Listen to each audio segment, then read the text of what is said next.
Nous avons ici plusieurs photos. Nous avons des enregistrements dans lequel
Je m'appelle Corentin, je suis le mari d'Inès. Voilà, je voudrais vous expliquer un petit peu la situation, même si la plupart des personnes qui sont là ont déjà lu le tract. J'aimerais expliquer un peu mieux. Inès, elle a fait des études, donc elle est tunisienne, elle a fait ses études en Tunisie, elle a passé le bac français en plus des examens tunisiens afin de pouvoir venir ici étudier. Elle est arrivée en 2011 sur le territoire français, elle a étudié à Dunkerque 1 an. Elle a voulu venir à Rennes 1 parce qu'elle avait entendu du bon niveau de mathématiques qu'il y avait là-bas. Ses enseignants l'ont soutenue, ses enseignants de mathématiques de Dunkerque, en disant que c'était une très bonne étudiante. Et ils l'ont chaudement recommandée à Rennes 1. Il faut savoir que quand on est étudiant étranger et qu'on ne fait pas partie d'un programme de formation, on n'a pas le droit aux bourses universitaires, on n'a pas le droit aux chambres universitaires. Et on a le droit à très très peu d'aide, voire en fait aucune. Donc Inès devait justifier de ressources un certain niveau de plafond, plus de 600 € par mois. Je ne sais pas si c'est le cas de tous les étudiants ici, ces revenus-là, pour pouvoir prétendre à avoir un visa étudiant. Pour sa première année, ses parents se sont endettés pour plusieurs années, parce que les salaires en Tunisie ne sont pas vraiment brillants. Ils se sont endettés pour pour qu'elle ait les revenus pour étudier. Mais à partir de la deuxième année et ensuite, elle a dû travailler pour payer ses études. Seulement voilà, quand on travaille à côté des études, surtout en restauration, ça devient beaucoup plus compliqué aussi d'étudier. Et je pense que pas mal d'étudiants aussi ici connaissent cette situation-là. Donc elle n'a pas pu être assidue comme elle le souhaitait, les résultats s'en sont fait sentir, elle a redoublé 2 fois sa deuxième année. C'est au bout de ces 2 redoublements que la préfecture, lorsqu'on a fait une demande de visa étudiant à nouveau, l'a refusé. Excusez-moi. Entre-temps, Inès et moi on s'est rencontrés, ça fait plus d'1 an qu'on est ensemble. Ça fait depuis septembre 2014 qu'on vit ensemble, ce que la préfecture sait, puisque j'avais fait une attestation de logement au moment de demande de visa. Maintenant, moi je suis salarié, je peux pourvoir aux besoins d'Inès. Et si jamais il m'arrivait un pépin, mes parents peuvent pourvoir aux besoins d'Inès. Donc la situation a changé. Inès, elle n'a plus besoin de bosser pour pouvoir étudier. Elle peut se consacrer à ses études. La préfecture a donc refusé le renouvellement du visa et a envoyé une OQTF que nous n'avons jamais reçue. Quand nous avons appris l'OQTF, 1 mois et 2 jours plus tard, c'est important les 2 jours, vous allez comprendre pourquoi, nous nous sommes aussitôt présentés, on l'a appris par l'OFI, l'Office français de l'immigration et de l'intégration, qui a envoyé un papier en disant vous êtes sous le coup d'une OQTF, mais comme ça, si vous voulez repartir toute seule comme une grande, on vous propose plein d'argent. Donc on est venu avec une avocate pour voir l'OQTF, pour voir de quand elle datait, etc. La préfecture a refusé de nous la donner, mais nous a montré vaguement un papier et c'était daté du 30 octobre. Et nous on arrivait 1 mois et 2 jours après, on ne pouvait plus contester cette OQTF. Alors ils ont une preuve qu'ils l'ont envoyée. Nous on est de bonne foi, on l'admet, oui, ils l'ont envoyée. Par contre, où est-ce qu'elle est tombée, on n'en sait rien du tout. On ne l'a jamais eu sous les yeux. On n'est pas fou. Quand il y a un courrier accusé de réception de la préfecture qui arrive, alors qu'on a une demande de visa en cours, on va chercher ce papier. Parce qu'on ne peut même pas deviner le résultat, donc on va le chercher ce papier. Aussitôt, Inès a dû se cacher, n'a pas pu passer ses examens de fin de semestre. Et donc nous avons alerté des soutiens politiques qui ont accepté, enfin des élus qui ont accepté de nous soutenir. Et au bout d'un moment, en janvier, la préfecture a accepté de faire une offre. Inès devait pointer hebdomadairement. Elle devait être assignée à résidence. Alors assignée à résidence, ça peut être au domicile, ça peut être dans la ville, ça peut être le département, ça peut être où on ne savait pas. Et elle devait remettre son passeport. Et si jamais son assiduité était bonne, et si jamais ses résultats étaient bons, sachant qu'on n'a pas la définition de bons résultats, est-ce que c'est 12, 15 ou 19, à ce moment-là, le préfet envisagerait peut-être de la laisser rester. Mais l'OQTF était juste mise entre parenthèses, n'était pas suspendue. Nous avons accepté l'accord, bien entendu.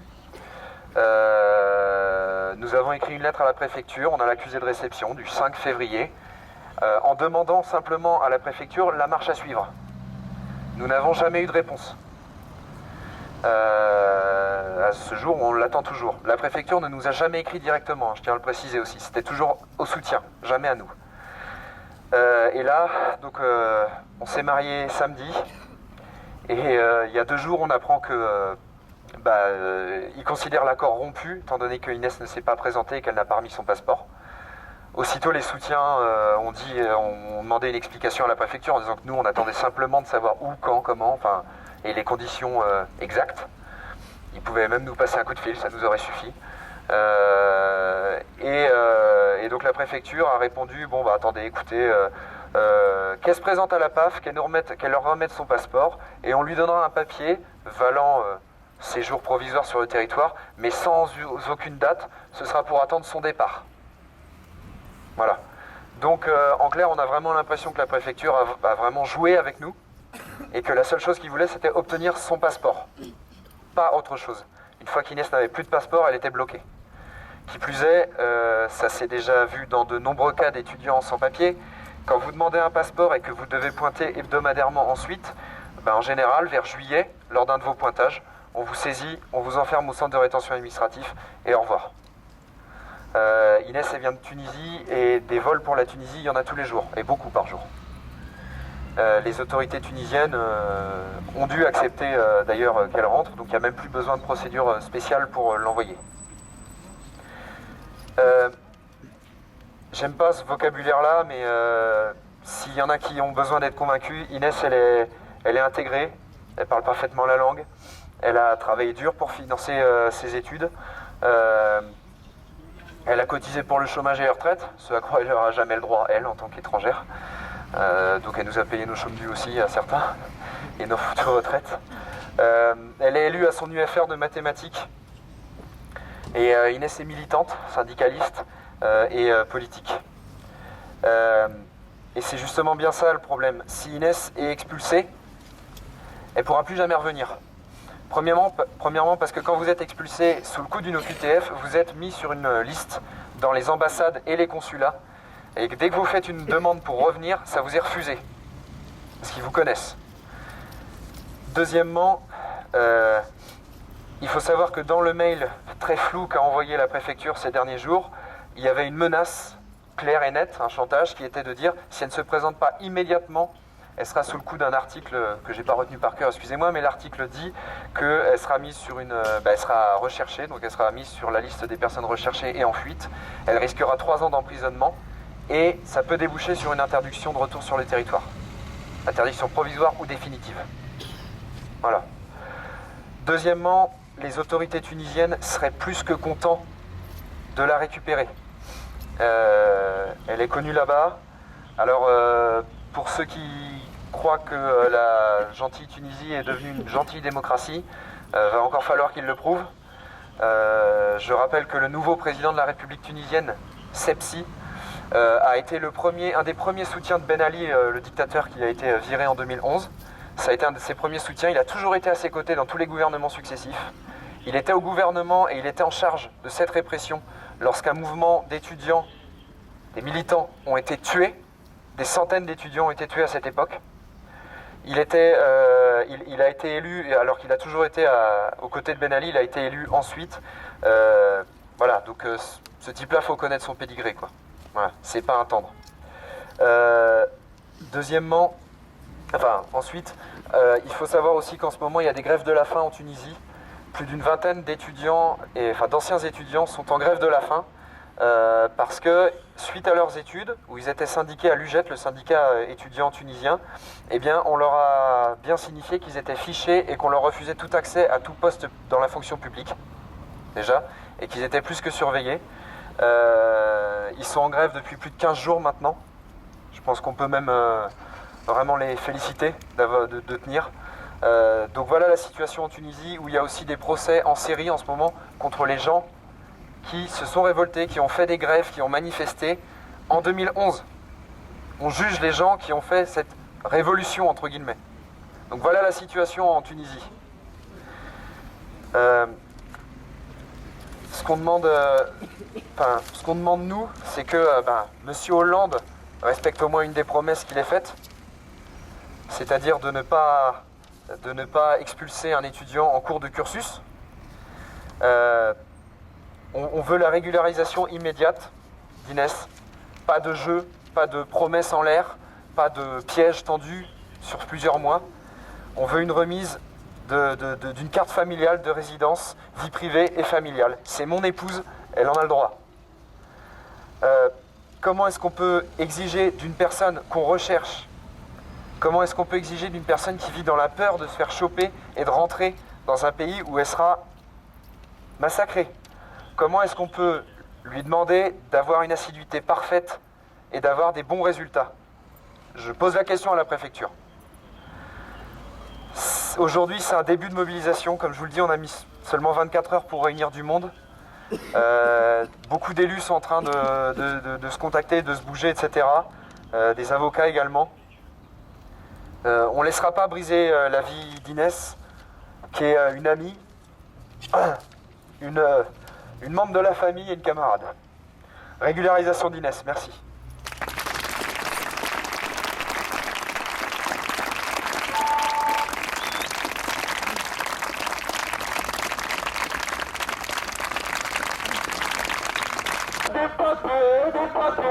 Pour tous les sans-papiers, les papiers, les papiers. Pour tous les sans-papiers, les papiers, les papiers.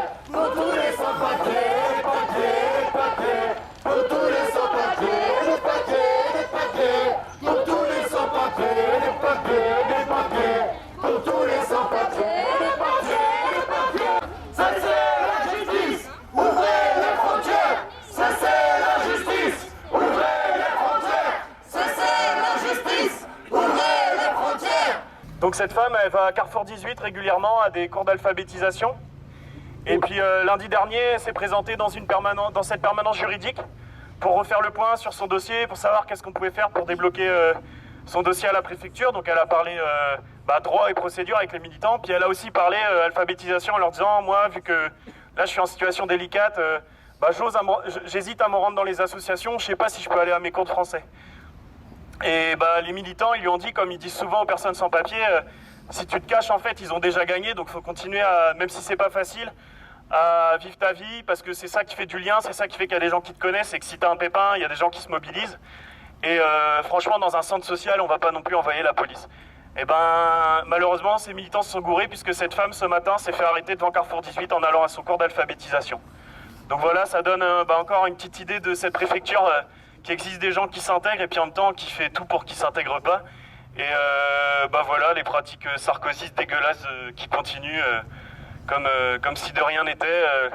Voilà, encore un exemple. Donc il y aura peut-être des suites aussi suite à cette arrestation-là.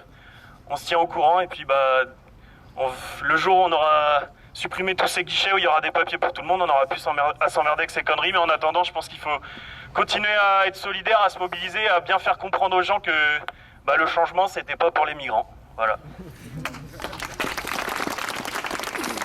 Cessez la justice. Ouvrez les frontières. Cessez la justice. Ouvrez les frontières. Cessez l'injustice. Ouvrez les frontières. Adressez-vous aux étrangers, surtout ceux qui viennent d'obtenir leur papier, et demandez-leur quelle sorte de combat ils ont dû mener pour obtenir ces fichus de papier-là.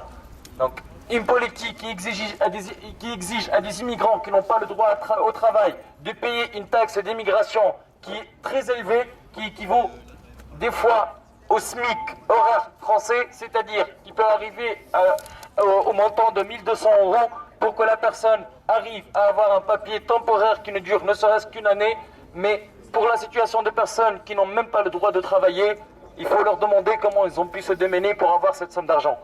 Il faut aussi demander aux services préfectoraux et consulaires comment ils osent demander aux autorités d'origine des personnes de nationalité étrangère, comment ils osent demander des certificats de circulation pour qu'ils savent même l'origine du pédigré adéinique de la personne, la nature de ses mouvements, de ses activités dans leur pays d'origine. Et ça, je trouve aussi que c'est une grosse aberration. C'est